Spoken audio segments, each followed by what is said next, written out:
Hello बच्चों, good morning. देखिए हम लोगों ने जो है गैल्वेनिक सेल जो है कंप्लीट कर ली थी। अब गैल्वेनिक सेल के आगे जो बेटा हमारा है वो है डालिए विद्युत वाहक बल या सेल विभव। विद्युत वाहक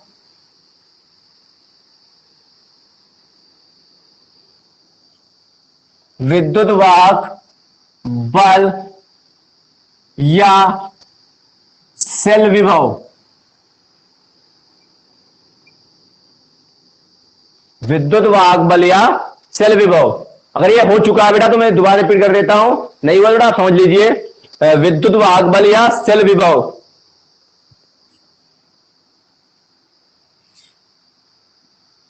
इलेक्ट्रो मोटिव फोर्स या सेल पोटेंशियल।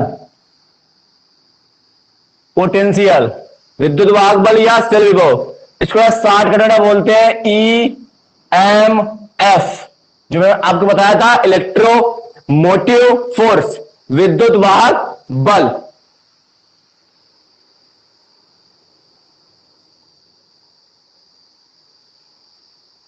हो गया। चलिए देखिए मैं आपको समझाता हूं, ध्यान सुनना मेरी बात। आपने दो अर्ध सेल लिए थे जिनमें आपको याद होगा एक जिंक और एक कॉपर। इन दोनों इलेक्ट्रोडों के विभव के अंतर को विद्युत वाहक बल बोलते हैं। मैंने क्या बोला है, जो हम लोगों ने सेल बनाई थी उस सेल में जो है दो अर्ध सेलें थी। उन दोनों अर्ध सेलों में जो इलेक्ट्रोड थे उन इलेक्ट्रोडों के विभव के अंतर को हम लोग क्या बोलते हैं, विद्युत वाहक बल। तो मैं क्या लिखता हूं, विद्युत वाहक बल। मैंने क्या बोला है, ये सेल है और एक ये अर्ध सेल है, ये दोनों अर्ध सेल हैं। जोड़ दूंगा तो पूरी एक सेल बन जाएगी। तो मैं एक सेल के लिए अगर मैं लिखूं तो हमारा ई सेल क्या होगा, ई सेल। तो ये है जिंक वाला, और जिंक वाला किस तरफ था हमारा, याद कर लो क्या काम कर रहा था, एनोड का, और ये वाला कैथोड का। ठीक है ना।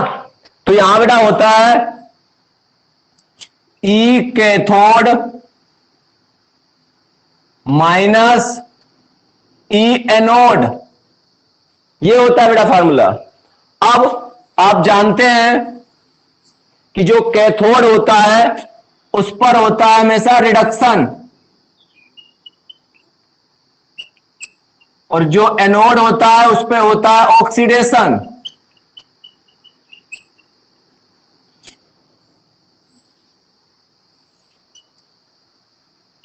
अथवा में चाहे ई कैथोड माइनस ई एनोड लिखो या ई रिडक्शन माइनस ई ऑक्सीडेशन, ई अपचयन और ई ऑक्सीकरण मतलब। तो इसको शॉर्टकट में बेटा ऐसे लिखते हैं ई आर माइनस ई ओ, या ओ एक्स कर देना और ये आर ई डी लिख देना। ठीक है ना। तो ये रिडक्शन है और ये ऑक्सीडेशन है, तो इनके अंतर को क्या बोलते हैं, विद्युत वाहक बल बोलते हैं। क्लियर है ना हमारा पॉइंट, हो गया, हो गया। चल तो हम लोग क्या बात करते हैं हमेशा, ये जो हम लोग बात करते हैं ये अपचयन, अपचयन इलेक्ट्रोड विभव के लिए बात करते हैं। ठीक है ना, अपचयन इलेक्ट्रोड विभव के लिए बात करते हैं। तो चलिए लिखिए इसमें, पहले मैं डिफरेंस लिखा देता हूं फिर उसके बाद नोट करना बेटा। ये एक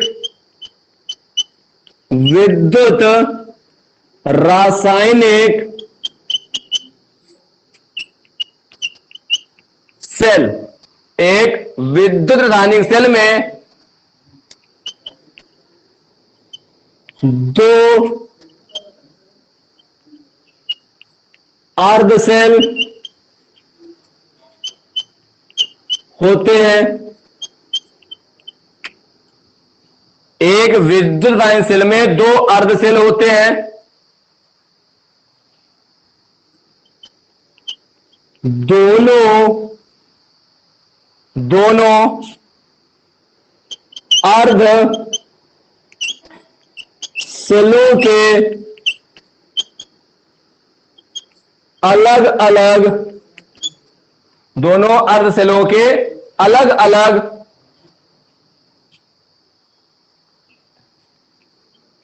इलेक्ट्रोड होते हैं।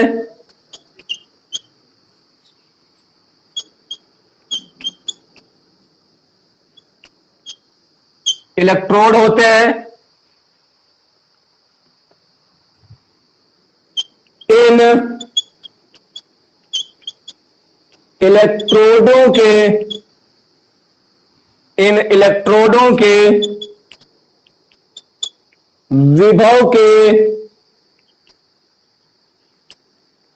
अंतर को सेल विभव या ईएमएफ कहते हैं। इलेक्ट्रोमोटिव फोर्स कहते हैं। अब इसके नीचे बड़ा ये नोट कर लेना पूरा, ये जो है इसके नीचे लिखना।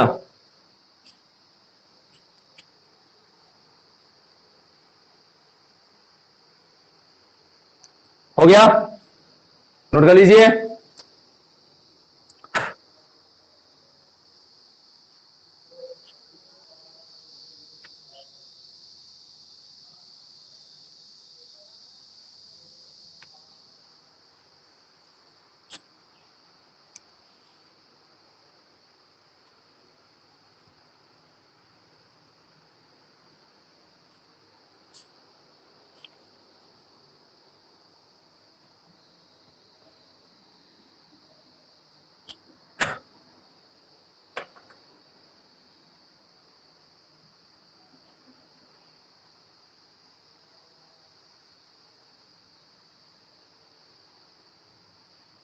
नोट हो गया।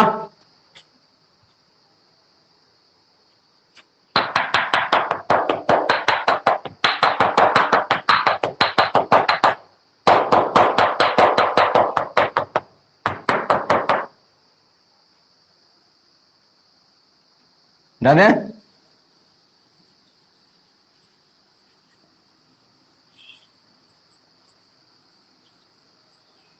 अब देखिए,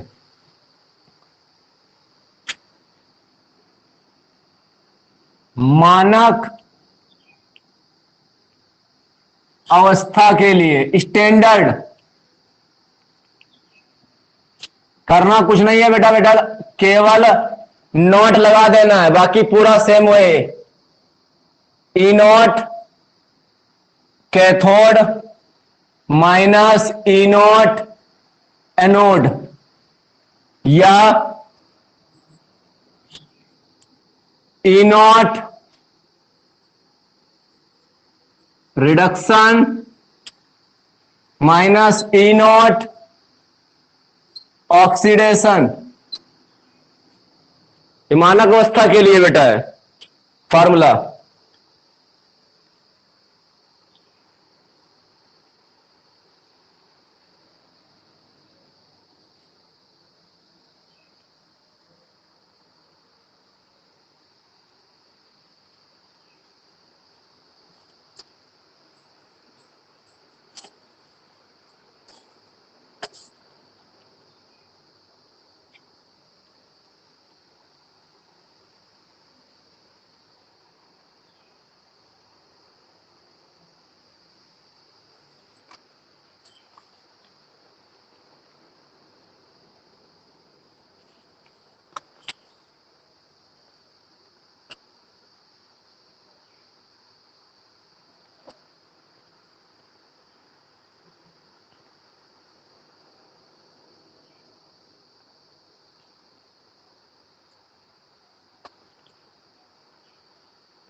हो गया।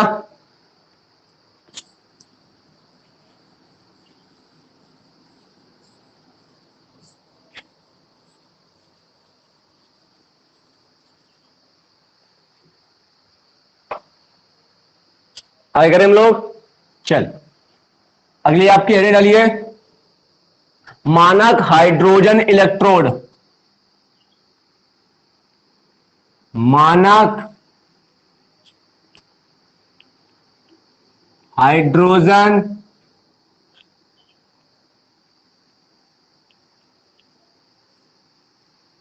इलेक्ट्रोड। मानक हाइड्रोजन इलेक्ट्रोड। तो आप भी साथ में बनाइए और तुम हम भी बनाएंगे, ठीक है ना। तो हम मैं बनाता हूं पहले, आप साथ में बनाते जाइए इसको, ठीक है ना। ओके, चलिए देखिए,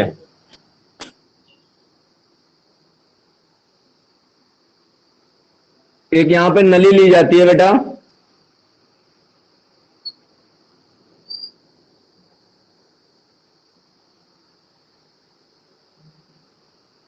ऐसी एक नली होती है यहां पे। इस नली के अंदर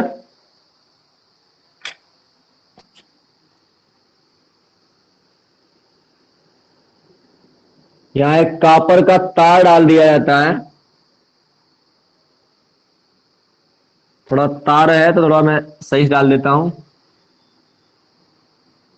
ये एक कॉपर का तार डाल दिया जाता है और एक इसमें 1 सेंटीमीटर स्क्वायर, 1 सेंटीमीटर स्क्वायर वाला प्लेटिनम का एक टुकड़ा लटका दिया जाता है। प्लेटिनम का टुकड़ा अभी मैं लिख दूंगा बेटा, जिस पर पॉलिश हुआ करती है ब्लैक, ठीक है ना, ब्लैक पॉलिश हुआ करती है, इस पे है प्लेटिनम का टुकड़ा होता है 1 सेंटीमीटर स्क्वायर का। और प्लेटिनम ब्लैक की जो है इस पे पॉलिश चढ़ी होती है। और प्लेटिनम ब्लैक कैसे बनता है मैं बताऊंगा। थोड़ा यहां से जो है ये दोनों जो है देखो टच नहीं हो रहे हैं बेटा तार, ठीक है ना। तो इनको टच करने के लिए, अच्छे से टच हो जाए, तो यहां पे जो है मरकरी भर देते हैं, Hg। इन दोनों में संपर्क अच्छा हो, एक दूसरे से अच्छे से टच हो जाए, उसके लिए जो है इनके बीच में मरकरी मरकरी लिक्विड भर दी जाती है, ठीक है ना। इतना हो गया क्लियर? इतना बना लीजिए, आप बनाते जाए साथ में।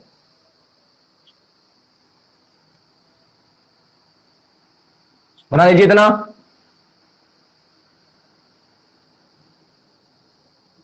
बन गया? फिर इसको एक दूसरी कांच की नली में रख दिया जाता है बेटा।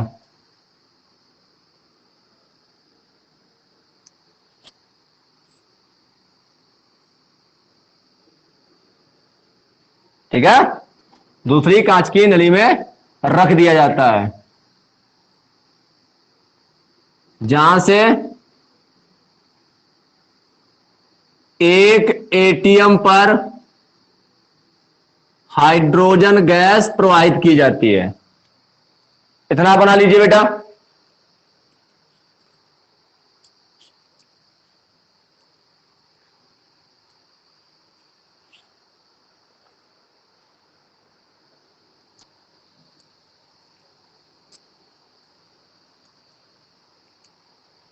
हो गया?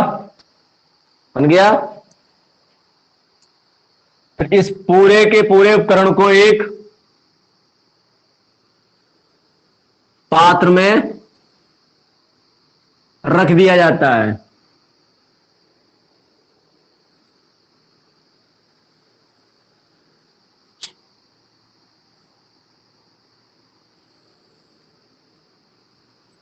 ठीक है, एक पात्र में रख दिया था पूरे के पूरे, जिसमें जो बेटा है 1 मोलर सांद्रता वाला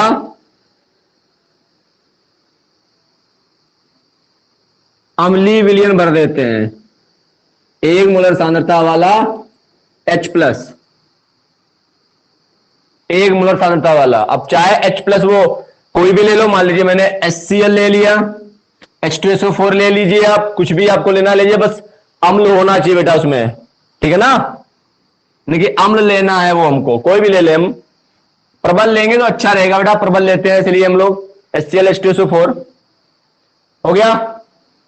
बन गया ना हमारा। कौन सी इसमें कौन सी चीज क्या है मैं लिख देता हूं।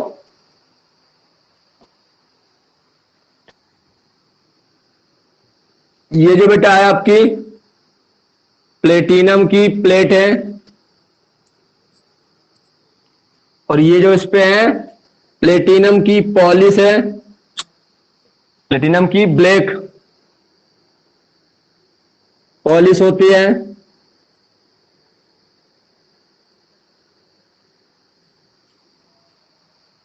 और इसमें जो बेटा है तो ब्लैक पॉलिश है, ये जो है इसको बनाने के लिए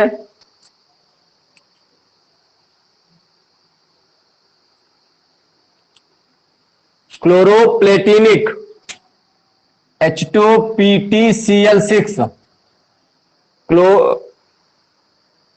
क्लोरोप्लेटिक क्लोरोप्लेटिनिक अम्ल में इसको डुबो देते हैं। अम्ल में जो है प्लेटिनम धातु को डुबो देते हैं, जिससे जो है इस पे प्लेटिनम ब्लैक की पॉलिश चढ़ जाती है क्लोरोप्लेटिनिक अम्ल में। ठीक है ना, क्लोरोप्लेटिनिक अम्ल में प्लेटिनम धातु को डुबो देते हैं, जिससे उसके ऊपर ब्लैक पॉलिश, प्लेटिनम की ब्लैक पॉलिश चढ़ जाती है। ठीक है ना, ओके। चल, और कुछ बचा नहीं हमारे पास। अब इसको हम लोग क्यों बना रहे हैं, क्योंकि हम लोगों ने जो भी सेल बनाए थे उसमें दो सेलें थी हमारी, अर्ध सेल दोनों थी, इनको जोड़ के एक सेल बनाई हमने, और वहां पे जो वोल्टामीटर में एक वैल्यू, एक मान प्राप्त हुआ था, वो दोनों अर्ध सेलों का टोटल मिला के प्राप्त हुआ था, और हमें उन अर्ध सेलों का अलग अलग चाहिए था। तो हमारे पास में एक ऐसा अर्ध सेल होना चाहिए जिसका पहले से हमको मानक इलेक्ट्रोड विभव या मानक अपचयन विभव पता होना चाहिए। तो हम लोग हाइड्रोजन गैस का जो है इलेक्ट्रोड नहीं बना सकते। आप ये अच्छे से जानते हो कि यहां भाई हाइड्रोजन एक गैस है, उसका हम इलेक्ट्रोड नहीं बना सकते हैं। तो हम लोग क्या करते हैं, प्लेटिनम का एक तार प्लेटिनम की जो है प्लेट लेते हैं, उसको जो है कॉपर के तार से बांध देते हैं, उसको जो एक नली के अंदर रखते हैं, उस नली को एक दूसरी बड़ी सी नली के अंदर ढक देते हैं, फिर उस पूरे यंत्र को जो है एक बड़े से पात्र के अंदर रख देते हैं, जिसमें 1 मोल सांद्रता वाला अम्लीय विलयन भरा होता है। फिर उसमें जो है हाइड्रोजन गैस एक वायुमंडलीय दाब पर हाइड्रोजन गैस प्रोवाइड करते हैं, और ये सब बेटा मानक है, मतलब ये 25 डिग्री सेल्सियस पर होगा। ठीक है ना, 273 केल्विन पे होगा, क्योंकि मानक स्टैंडर्ड है बेटा। तो सब इसके लिए बेटा वैल्यू जो है मानक होनी चाहिए। 1 एटीएम दाब, 25 डिग्री सेल्सियस ताप, और 298 सॉरी हाँ 298 केल्विन में बोलना चाहो, 2 केल्विन में बोलो अपना, जैसा भी आप बोलना चाहो। ठीक है ना, तो सब कुछ स्टैंडर्ड है इसके लिए। इसको बोलते हैं मानक हाइड्रोजन इलेक्ट्रोड। ठीक है ना, अब इसका जो विभव होता है, मानक हाइड्रोजन इलेक्ट्रोड विभव होता है, वो 0.00 होता है, जो पहले से हमको पता है। ठीक है ना, नोट कर लीजिए, बना लीजिए।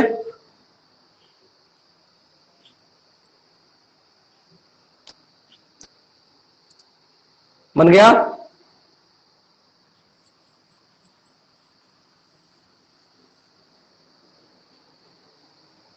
चलिए इसमें लिखिए बेटा, इस मानक इलेक्ट्रोड में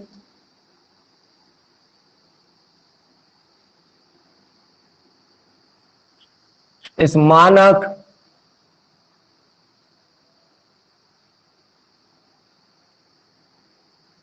इलेक्ट्रोड में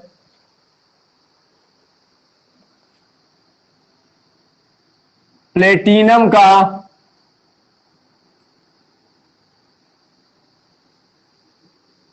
इलेक्ट्रोड होता है। देखिए, प्लेटिनम का इलेक्ट्रोड है, प्लेटिनम का इलेक्ट्रोड होता है,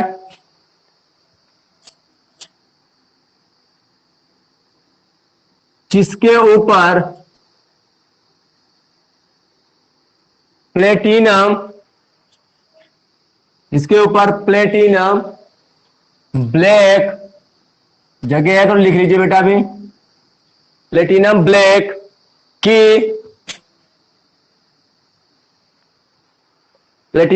की पॉलिश या पर्थ बोल सकते हो, पॉलिश या पर्थ चढ़ी होती है। चढ़ी होती है।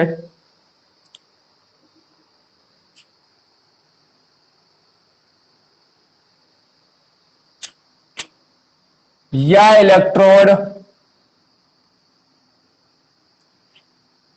इलेक्ट्रोड एक कांच की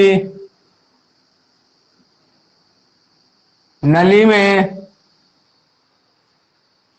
घिरी होती है या पड़ी होती है।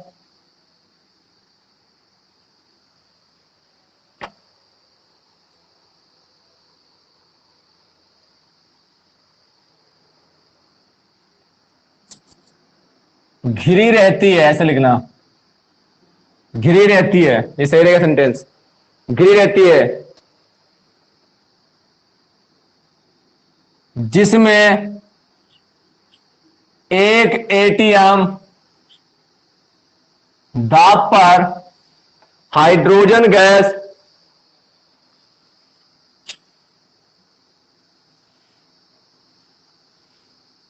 हाइड्रोजन गैस प्रवाहित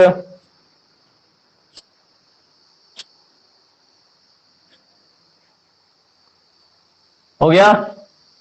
बन चुका है ना आपका।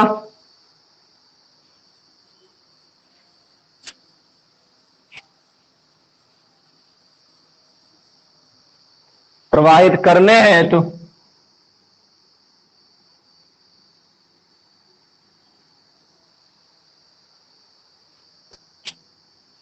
करने हैं तो ऊपर से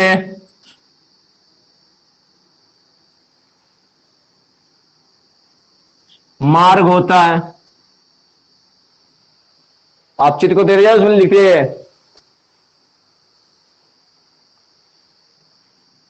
तथा कांच की नली तथा कांच की नली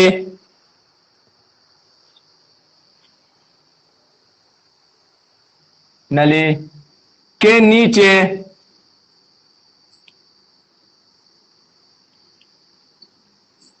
अवशेष हाइड्रोजन गैस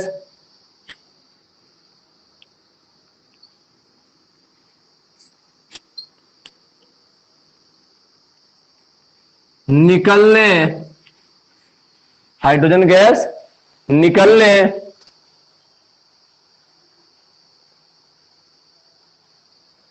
निकलने हेतु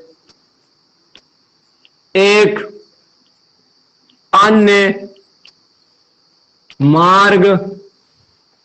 अन्य मार्ग होता है भी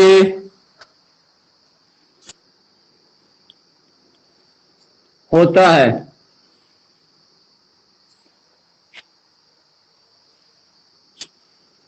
इस विलयन में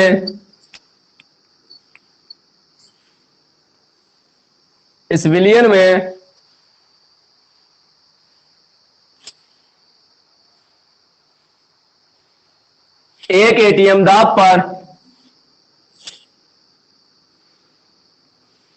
पर शुद्ध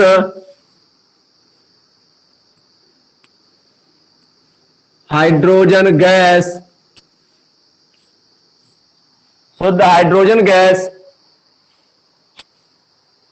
की कुछ मात्रा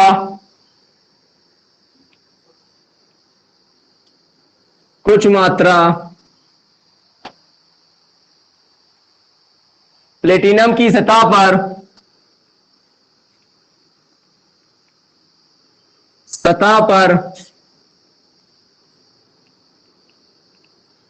अवशोषित हो जाती है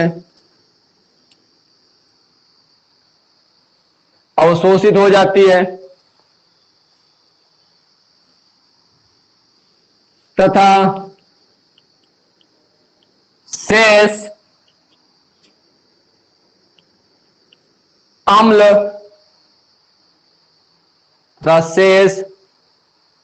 अम्ल के एक मोलर विलयन में विलीन हो जाती है।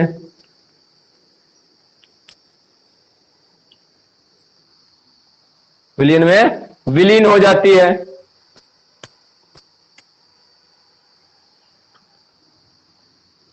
इस इलेक्ट्रोड का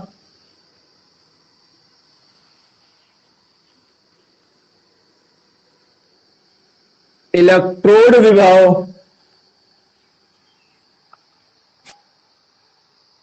स्वेच्छा से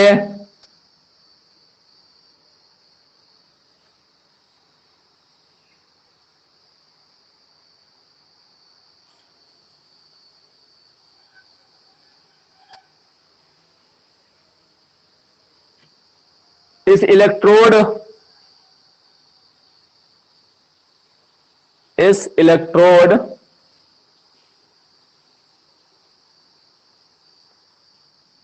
का इलेक्ट्रोड विभव स्वेच्छा से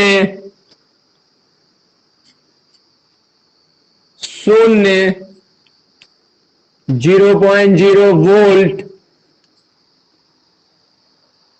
निर्धारित कर दिया जाता है।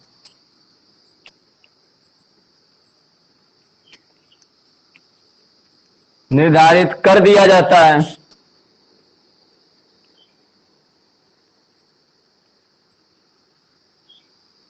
निर्धारित कर दिया जाता है।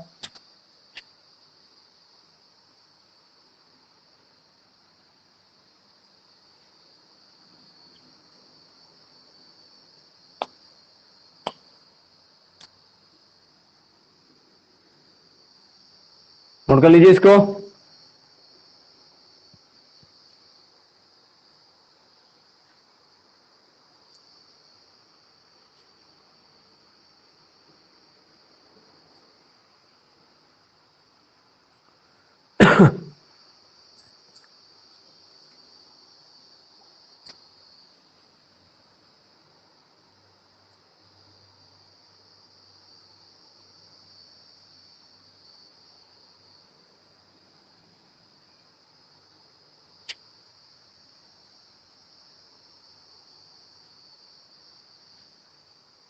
हो गया।